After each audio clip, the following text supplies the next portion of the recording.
السلام عليكم ورحمة الله وبركاته. حلقة جديدة من حلقات صفارة العميد. حلقة النهاردة يعني هناخد شوية حاجات كده مؤثرة في بعض المباريات. المباريات كانت كتيرة ما شاء الله، وطبعا الواحد لظروف شغله الخاص بيبقى بيجد صعوبة ان انا يعني اقدر الم الاحداث دي كلها، ولكن معانا الحاجات اللي هي كانت تعتبر مؤثرة في المباريات. معانا ركله جزاء الاتحاد السكندري في مباراته مع حرس الحدود، معانا فيوتشر والمصري، معانا النهارده كان فيوتشر والمصري، ومعانا امبارح سيراميكا وطلائع الجيش، ومعانا غزل المحله والزمالك. وماتش مباراه الاهلي اتفرجنا على الشوط الاولاني مفيش اي احداث مؤثره، انما لو في الشوط الثاني اي حاجه ممكن نعمل لها حلقه منفصله. ومعانا خبر حصري باستقاله مارك كلاتنبرج رئيس لجنه الحكام المصريه او الخبير الاجنبي. خليكم معانا ولكن بعد الفاصل.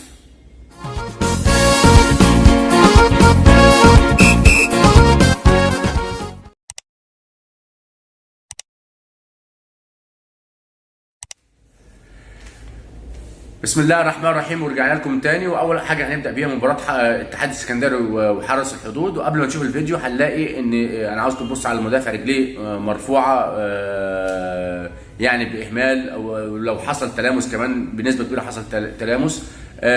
طبعا مهاجم الاتحاد السكندري داخل يلعب كوره براسه داخل منطقه الجزاء. فعايزين نشوف الفيديو. اهو الفيديو معانا اهو، شايفين المدافع رافع رجليه يعني فوق المستوى اللي هو المتاح او المقبول، وبالتالي حصل منه اهمال، او ممكن توصل لمرحله التهور كمان، ان على ما اظن حصل تلامس كمان، رجليه خبطت في راس المهاجم، وبالتالي ركله جزاء صحيحه. انا بس بشيد سعيد باللعبه دي بالقاعد على الفار ان هو تم استدعاء نادر امر الدوله، وحضر له اللقطه الكويسه اللي بيها ان نادر امر الدوله خد القرار المظبوط باحتساب ركله جزاء صحيحه للاتحاد السكندري. انا بس يعني انا كان نفسي ان يبقى في اتش دي في الكاميرات، او اتش دي في اللقطات اللي جايه. المفترض ان يبقى في اعاده ثانيه او ثالثه من ورا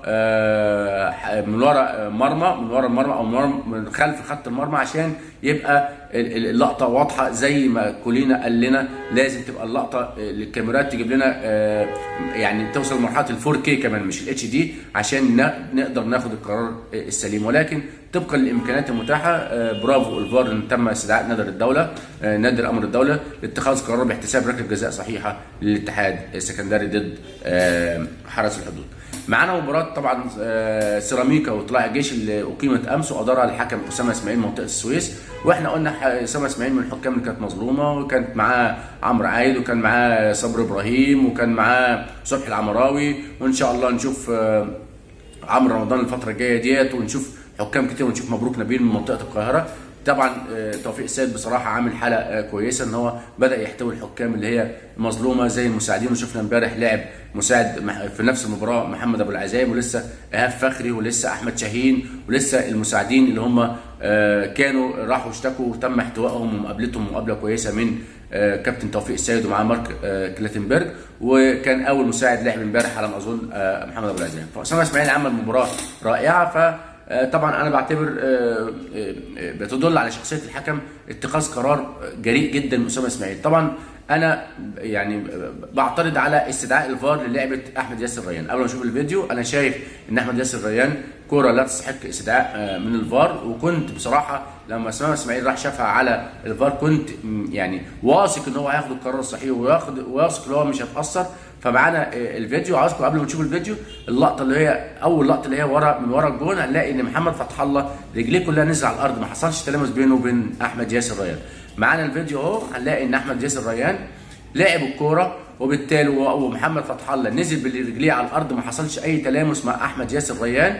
وانما لو حدث تلامس هيبقى من احمد ياسر ريان ذات نفسه، ولا ترتقي حتى للاهمال او احتساب خطا حتى لو خارج منطقه الجزاء، لانه هو داخل عشان بداعي السقوط، او يبقى حصل احتكاك بسيط جدا يعني سيمبل كونتاكت زي ما بيقولوا، ان ما تستدعيش انها تتحسب اصلا خطا مش ركله جزاء. وبالتالي قرار جريء من اسامه اسماعيل اللي هو راح للفار. اي نعم طول وخد له حوالي 3 دقائق، ولكن عشان يوصل، لان مفيش لقطه واضحه. واحنا قلنا يا جماعه كولينا رئيس لجنه الحكام في الاتحاد الدولي قال لك الفار عشان يستدعي الحكم لازم يكون لديه لقطه كريستال كلير، يعني واضحه وضوح الكريستاله، عشان انت جايبه في عكس القرار، يعني هو ما اتخدش قرار بحساب ركله الجزاء، فانت جايبه انت جايبه عشان تقول له ان في ركله جزاء. ما كانش عندك لقطه كريستال كلير زي ما قال كولينا رئيس الاتحاد لجنه الحكام في الاتحاد الدولي، يبقى ما كنتش استدعيت. فطبعا قرار جريء جدا جدا من اسامه اسماعيل ان هو ما تاثرش بذهابه للفار واتخذ القرار الصح بعدم احتسابه ركله جزاء. نيجي بقى في هدف لطلائع الجيش. بصراحه دي عاوزه ساحر. انا جايب صوره على قد ما اقدر، جايب صوره وعاوزكم تركزوا في الصوره دي. لحظه لعب الكوره بالظبط، ركز. طبعا الخطوط والدنيا زحمه هتلاقي كم او كتف، معانا الصوره اهي، هتلاقي كم او كتف ابيض معدي الخط. هو ده اللي كان في موقف التسلل بتاع طلائع الجيش. عاوز اقول لكم ان لو جبت اقوى المساعدين على مستوى العالم مش هيقدروا يجيبوها، ولكن الحاله دي اللي يجيبها الجهاز اللي كان في كاس العالم، ان انت بتدخل له اللقطه كلها وهو يديك القرار تسلل او مش تسلل. وبالتالي كانت صعبه جدا جدا ومحتاجه مش مساعد، لا محتاجه ساحر على على الخط عشان يرفع او يعني يقول ان دي تسلل او مش تسلل.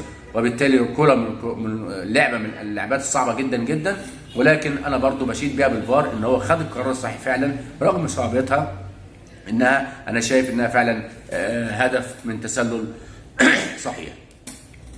هنيجي بقى هنربط بين اسامه اسماعيل لما راح للفار وفعلا ما تاثرش وخد القرار الصحيح. نيجي بقى لهشام الفلال من مباراه فيوتشر والمصري ومطالبه المصري بركله الجزاء لجريندو. عشان كده ربنا سبحانه وتعالى كرم هشام الفلال، والكوره اللي هي ما اتحسبتش ركله الجزاء اترفعت واتحط منها هدف التعادل للمصري. عشان كده بقول لكم ان احنا الحكم يعني بقدر الامكان ان هو بياخد القرار بما يرضي الله، عشان كده ربنا بيكرمه. معانا الفيديو هنلاقي، انا عاوزكم يا جماعه وانتم بتتفرجوا على الفيديو بصوا، انا بقول لكم على الكواليتي بتاعت اللعبه او كواليتي اللعب. هنا جريندو، هشوف الفيديو معانا، جريندو ساب الكوره اصلا، احنا مش شايفين الكوره، وعاوز يقف قدام المدافع عشان ياخد ركله الجزاء. في دفعه فعلا، في دفعه بسيطه او سمبل كونتاكت من المدافع، ولكن لا هو مسيطر على الكوره جريندو ولا مستحوذ عليها ولا اللعبه خطيره، يعني مثلا مش مواجه للمرمى او الكوره مثلا قدامه مثلا ب 20 سم او 50 سم، وانما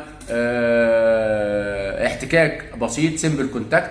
وبالتالي هشام الفلال زي ما اشدنا باسامه اسماعيل تم استدعاء طبعا، ودي انا مع الفار بصراحه، انا مع الفار اللي هو استدعاء لانها لعبه تقديريه، يعني فيها وفيها. فانا بصراحه يعني انا مش عارف كلامي يعني انا بما يرضي الله بقول لكم انا مش شايف ان استدعاء الفار للعبه دي قرار صائب، لان برضو اللعبه تقديريه ترجع لمين؟ ترجع للحكم. ودي كان قرار جريء من هشام الفلال اللي هو رغم ذهابه للفار ما تاثرش ورجع ما حسبهاش شكل الجزاء، وحسب كان فاول عادي خارج منطقه الجزاء، لعبه وربنا كرمه ودخل جول التعادل. واحد يقول لي طب انت فرحان؟ لا انا يعني الموضوع مش موضوع فرح، الموضوع ان هو خد القرار باللي هو شايفه، وانا معاه فيها بالرغم ان هي فيها دفعه بسيطه، انما قرار جريء من هشام الفلال اللي هو ما يحتسبش شكل الجزاء.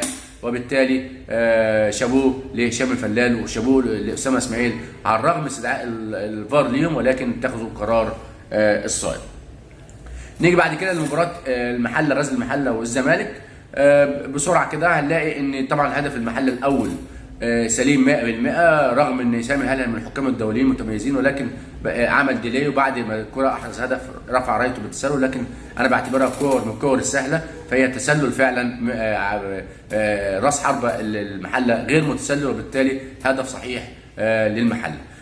نيجي بقى لهدف مصطفى شلبي في نهايه الشوط الاولاني، فعلا كان في موقف تسلل راجع من التسلل، بس هو زي ما قلت لكم انا يا جماعه المشكله عندنا في الكاميرات والاخراج. بس انا هقول لكم معلومه، طبعا الكاميرا مش جايباها هي طلعت الكره امتى، ولكن بنسبه كبيره جدا جدا، بنسبه يعني 95% كان مصطفى شلبي راجع من التسلل، وبالتالي فعلا الغاء هدف الزمالك في نهايه الشوط الاولاني كان قرار صائب من المساعد وعبد العزيز السيد. وانا اشك في التوقيت دوت، في التوقيت ده عرفنا ان الفار ما كانش شغال. هل بقى ما كانش شغال مع بدايه الشوط الثاني زي ما جالنا، ولا ما كانش شغال في اخر 5 دقائق، عشان كده لان احنا ما شفناش، على ما اظن ما شفناش خطوط او ما شفناش ليه هدف مصطفى شلبي اتلغى. ما اعرفش بقى، يمكن انا في التوقيت ده معذره كنت بصلي المغرب، فعلى ما اظن ان هي كان الفار كان عطلان من الدقيقه مثلا 40 من الشوط الاولاني، وبدا الشوط الثاني والفار كان عطلان لغايه لما رجع تاني. ولكن قولا واحدا وبما يرضي الله وصفاره العميد اللي بتقول الحقيقه، انا شايف ان كره فعل مصطفى شلبي تسلل واضح جدا مش محتاج فار، وبالتالي الغائه كان قرار صائب من المساعد الثاني يوسف البساطي وعبد العزيز السيد. عاوز اشيد بصراحه في المباراه ديت ركله الجزاء طبعا بتاعت الزمالك في الشوط الثاني، اللي هو الزمالك جاب بها هدف الاول، دي ركله جزاء صحيحه، برافو عبد العزيز السيد. طبعا في التوقيت ده على ما اظن برضو الفار ما جابهاش، الفار كان عطلان، الفار عند احتساب ركله جزاء الزمالك كان عطلان، ولكن تمركز عبد العزيز السيد وقربه من الكوره ومن مكان مقنع ان فعلا ركله الجزاء فيه يعتبر عرقله من بازوكا ضد سيف الجزيره، وبالتالي قرار صائب من عبد العزيز السيد. عاوز بعد المباراه دي زي ما اشدنا بصراحه باسامه اسماعيل واشدنا بهشام الفلال، عاوز اشيد جدا بعبد العزيز السيد. مباراه صعبه جدا جدا جدا، اجواء مشحونه، جماهير غزل المحله جماهير محترمه، جماهير كبيره بتشجع بكل حماس، جماهير نادي الزمالك والزمالك في كبوه، وجماهير رغم ذلك في دعم لا محدود، ويعتبر يعني مباراه من المباريات اللي احنا ما شفناهاش من زمان. ولكن عجبني ثبات انفعالي بتاع عبد العزيز السيد، قدم مباراه رائعه، في اخطاء انما اخطاء بسيطه غير مؤثره، قراراته كلها سليمه، نجح بالوصول للمباراه الى بر الامان. فبصراحه انا بشيد بعبد العزيز السيد، قدم مباراه كبيره جدا جدا جدا تحكيميا، على الرغم ان في اوقات كتيره من على ما اسمع في المباراه الفار كان عطلان فيها، ولكن طاقم التحكيم ادار المباراه بكفاءه بقياده عبد العزيز السيد، وبصراحه طلع بالمباراه الى بر الامان ومفيش اي يعني اخطاء مؤثره في المباراه. طبعا الخبر الحصري اللي لسه جاي لنا دلوقتي ان مارك كلاتنبرج قدم استقالته، وانا قلت لكم وهجيب لكم لقطه من الفيديو، انا قلتها زمان، قلت لكم الراجل ده لو قدم استقالته هيطلع يتكلم زي مدرب منتخب مصر اللي كان ماشي كيروش، هيطلع يقول اسرار وخبال ان بدات التسريبات ان كان الناس مضايقاه، الناس بتجيب له معلومات غلط، في ضغوط عليه في ضغوط عليه. قلت لكم يا جماعه انت لو جبت ملاك من السماء عشان يمسك لجنه الحكام ممكن بنسبه كبيره قوي مش هيفشل، لان لجنه الحكام لابد ان تكون مستقله عن الاتحاد، بعيد عن الاتحاد خالص، ملهاش اي علاقه بالاتحاد، رابطه الانديه تشكلها او تتشكل بالانتخاب وهي تدير المسابقه وحسابها في نهايه الموسم. ولكن فوجئنا طبعا مارك كلاتنبرج قدم استقالته للاتحاد، واللي هيقوم باعماله الكابتن محمد فاروق الحكم الدولي بنتمنى له التوفيق، لان هو نائب رئيس لجنه الحكام، وطبعا معاه المحترم كابتن توفيق السيد وكابتن مهند دبا وكابتن احمد ابو العيله وكابتن تامر دول، بنتمنى لهم التوفيق الفتره الجايه دي. ولكن انا بقول لكم، لان انا قلت الراجل ده لو فشل او هو قدم استقالته هيطلع يقول على كواليس كتيره دي في انتظار الفتره الجايه دي، لان انا عارف ان هو كان بيشتغل في اجواء غير صحيه، اجواء غير صحيه بالمره مارك كلاتنبرج كان شغال فيها. فانا خايف في الفتره الجايه دي يطلع بقى يقول كواليس ويطلع يقول اخبار ويطلع يقول ينتقد ويطلع يقول حاجات تسيء لينا كسمعتنا في الكوره في التحكيم.